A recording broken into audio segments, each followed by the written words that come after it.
Hi, I'm Eugene Fu, Art Director here at Circle Studios, and I'm currently working on the Avium project. So, the big question, what is the Avium project?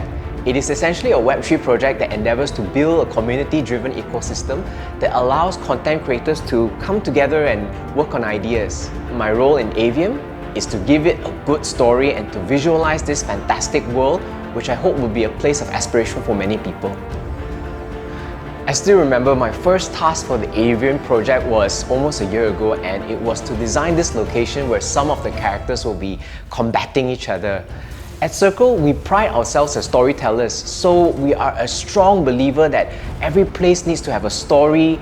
Each set and location has their own personality. The keywords I noticed from the brief when I was designing the location was time, future, and spirit. So we decided that this place needed to have this futuristic appearance, and yet it is imbued with some sort of ancient power. So naturally, I looked to the rich cultural heritage in our region in Southeast Asia for inspiration. One of my favorite elements that I incorporated is the use of the Kala, a primordial creature who is the embodiment of time.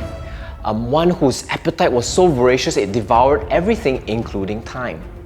So it becomes a crucial element that tops the pillar in this spowering location, serving as like guardians of time, And you can find the Kala in many chandis in Indonesia. It appears in India atop temples as the Kirti Muka, and it manifests itself as the Tao Ti on bronze vessels in China. It is such a universal motif that links all of us together. Working and developing the art for this location was really crucial springboard for us at Circle to set the tone and the storytelling for the entire world-building endeavor for Avium. I've always wanted a chance to develop a sci-fi fantasy story that had a very strong Southeast Asian concept and narrative. Because we're Malaysians, right? Here at Circle Studio, on this Avium project, I finally had the chance. It was actually so liberating and exciting to see familiar places all around us, reimagined in such fantastical contexts. So language is also crucial in our storytelling, and when we were developing some of these concept art, we wanted to incorporate some sort of writing that reflected our culture. So I looked to old Sanskrit, Thai, and even Bayesian scripts from the Philippines for inspiration to design the visual form of the Avium's language. Another feature we are really excited to show in the Avium Origins NFT project are the Astrafauna. Wow, big name. It's like I looked around at Southeast Asia and researched some of the cryptozoology of myths in our region, so we narrowed it down to 6. And we have the Nagaraja, just to name a few, the Barong, the Cendrawasih, and even the rarely known Minokawa, which is from the Philippines. And what we are very proud of is that a vast majority of the traits that we have designed for our NFTs have actual lore tied to them.